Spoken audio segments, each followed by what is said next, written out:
കാണൂ പരസ്യരഹിതമായ ഏറ്റവും പുതിയ എപ്പിസോഡുകൾ.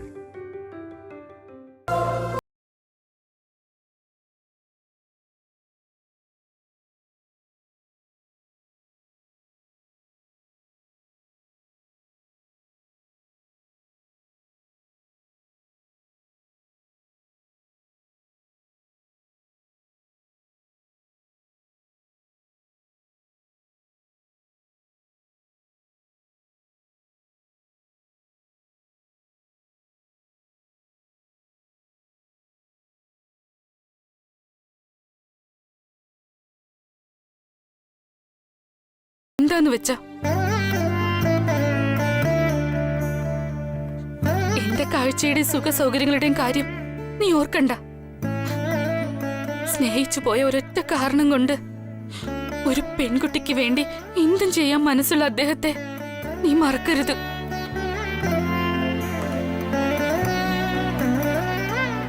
രവി സാറിനെ വിഷമിപ്പിക്കുന്ന രീതിയിൽ നീ എന്തെങ്കിലും പറഞ്ഞിട്ടുണ്ടെങ്കിൽ ആദ്യം നീ ചെന്ന് അദ്ദേഹത്തോട് മാപ്പ് പറയൂ. ആ മനസ്സ് വിഷമിപ്പിച്ച ഈശ്വരൻ പോലും നമ്മളോട് ക്ഷമിക്കില്ല മോളെ.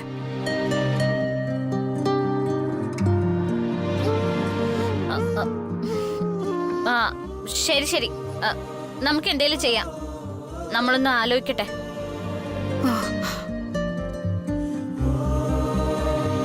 കണ്ണാ, നീ ചേച്ചിയെ വിളിച്ചോണ്ട് അകത്ത് പോ.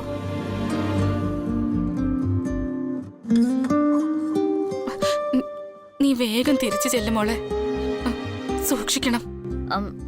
ശരി ശരി, വാ ചേച്ചി.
ശ്രീലക്ഷ്മിയോട് ചോദിക്കണം.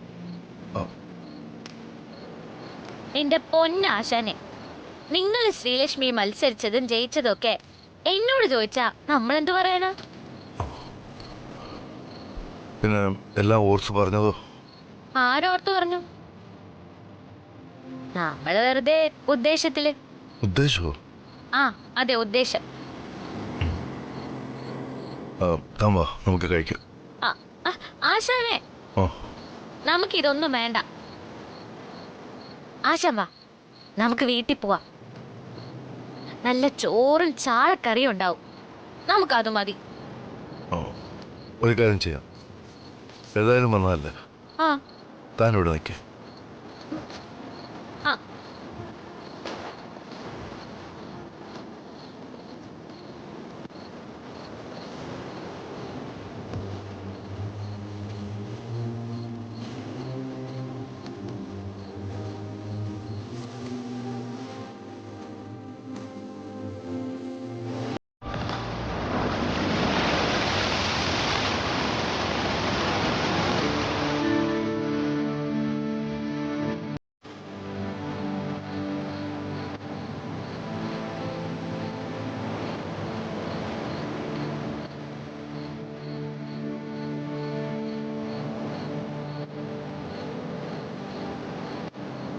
ദാ, ഏ?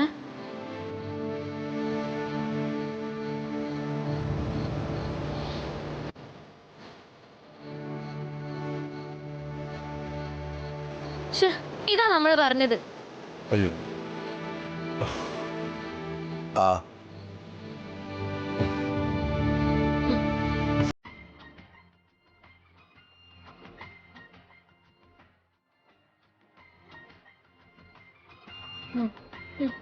ആ, ഓ.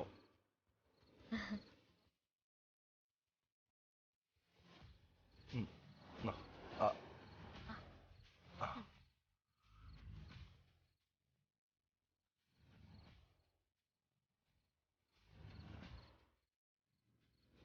എന്താ ആശാനെ കണ്ണു നിറഞ്ഞിരിക്കണേ? ഉം, ഇതിന്റെ എരിവ് കൊണ്ടല്ലേ? മുന്നേ വന്നപ്പോ ഞാനും ശ്രീലക്ഷ്മിയും ഒരു മത്സരം വെച്ചിരുന്നു. ഞാനന്ന് ആദ്യമായിട്ടാണ് ഇത് കഴിക്കുന്നത്.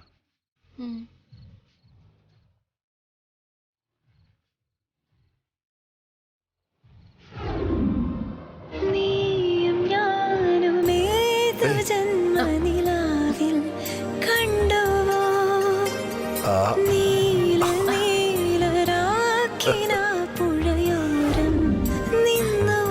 നമുക്കിതൊരു മത്സരമൊക്കെയാലോ? ആ,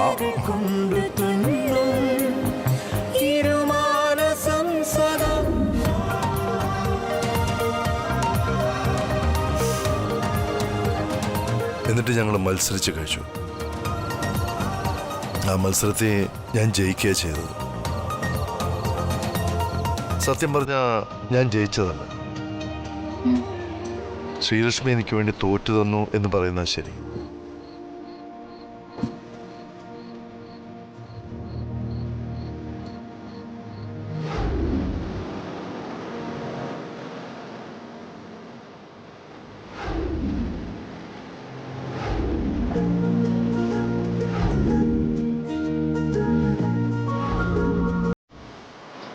എനിക്ക് മതി. അപ്പൊ ഞാൻ ജയിച്ചു. I am the winner.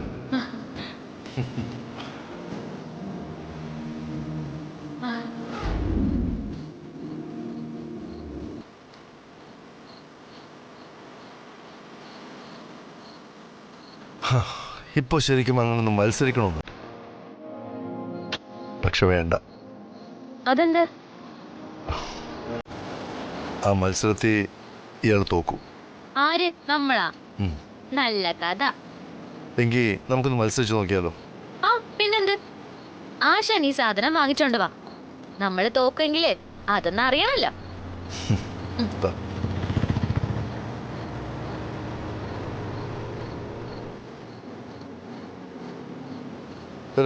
രണ്ടെടുത്ത്.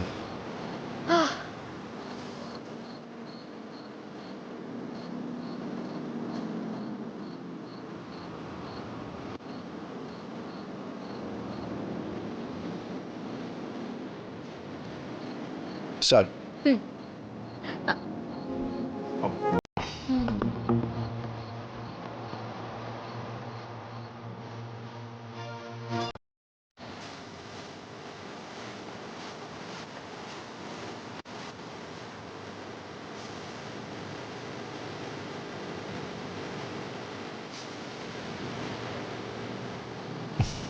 മതി, ഞാൻ തോറ്റു. ഓ, ഉണ്ണീഴ് കഴിക്കാൻ വയ്യ. കണ്ടോ ഇപ്പൊ എന്തായി? അതുകൊണ്ട് ആശാൻ ഈ കൺമണിയോട് ഒന്നിനും മത്സരിക്കാൻ വരരുത്. സമ്മതിച്ചു. ആശാൻ പൈസ കൊടുത്തിട്ട് വാ, പോവാ. ദാ.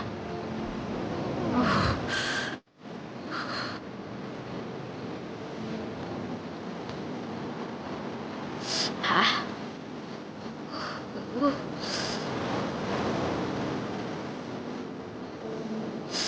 ഓ, അയ്യോ തമ്പുരാനെ, മുളക് വെള്ളം എല്ലാം കൂടി എടുത്ത് വിഴുങ്ങി.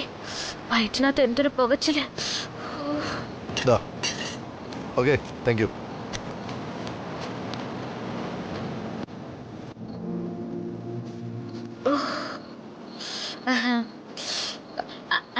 ആശാൻ എന്തായാലും മത്സരത്തിൽ തോറ്റ സ്ഥിതിക്ക് നമ്മളൊരു ശിക്ഷ പറയാം. ശിക്ഷയോ? എത്രയും പെട്ടെന്ന് നമ്മളത് വീട്ടിലെത്തിക്കണം. ദേ, മത്സരത്തിൽ തോറ്റിട്ട് നീ പറ്റില്ല എന്ന് പറയരുത്. വേഗം എടുക്ക്.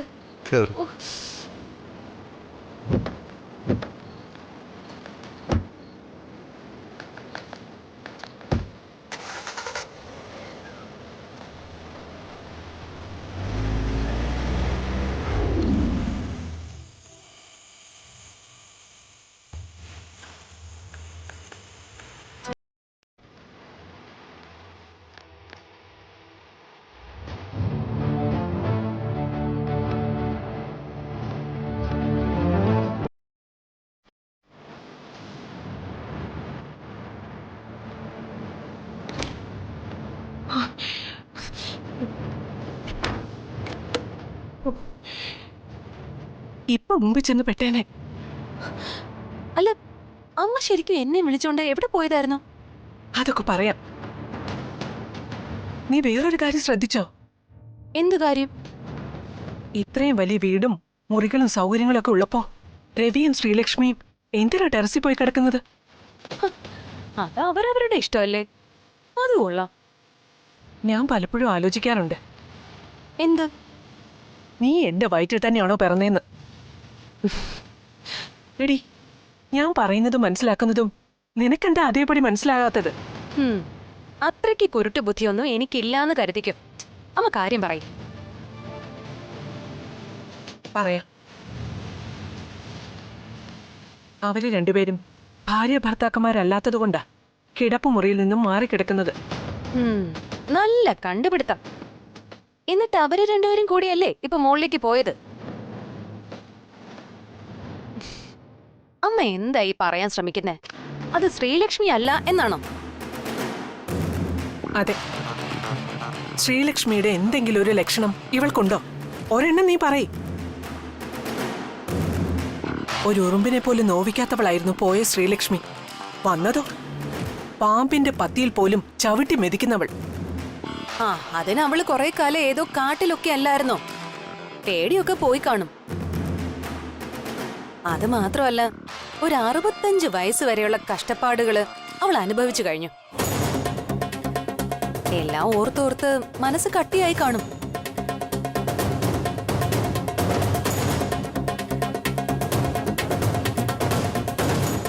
അമ്മ ഈ പറയുന്ന സംശയം അവളെ പ്രസവിച്ച സരോജത്തിന് പോലും ഇല്ല.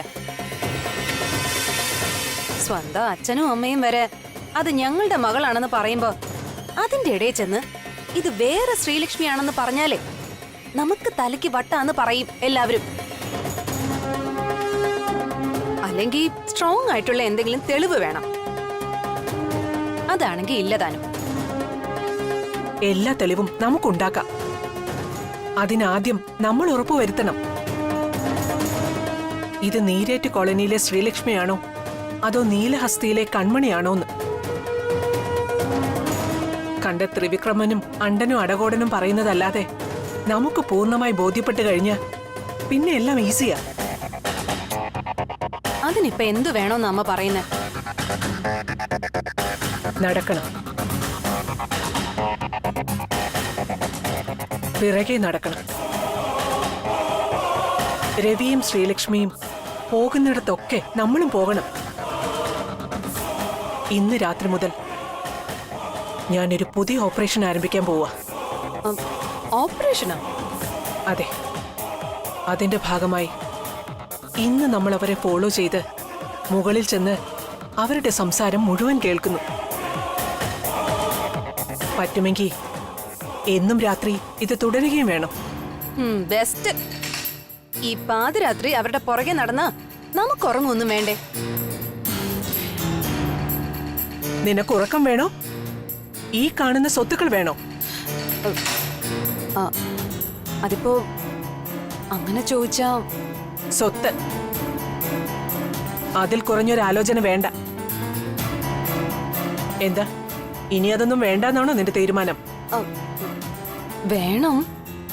എങ്കിൽ ഇന്ന് ഞാൻ പറഞ്ഞതുപോലെ നമ്മൾ അവരെ ഫോളോ ചെയ്യും.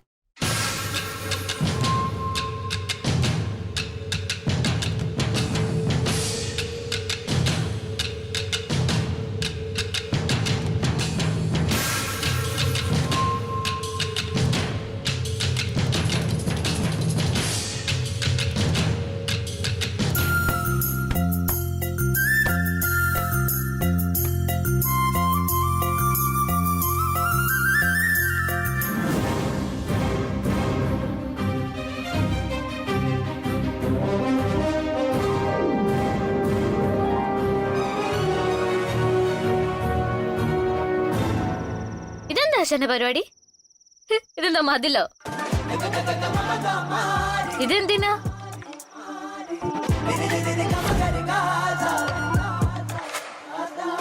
എനിക്ക് ഫീൽ ചെയ്യുന്നത് എന്താണെന്ന് പറയട്ടെ. ആ, എനിക്കറിയായിരുന്നു സാറിന് ഇങ്ങനെയൊക്കെ തോന്നുന്നു. അതിനല്ല ഞാൻ സേഫ്റ്റിക്ക് തലേനെ എടുത്തു വെച്ചിരുന്നത്. ഓയ് ആശാനെ,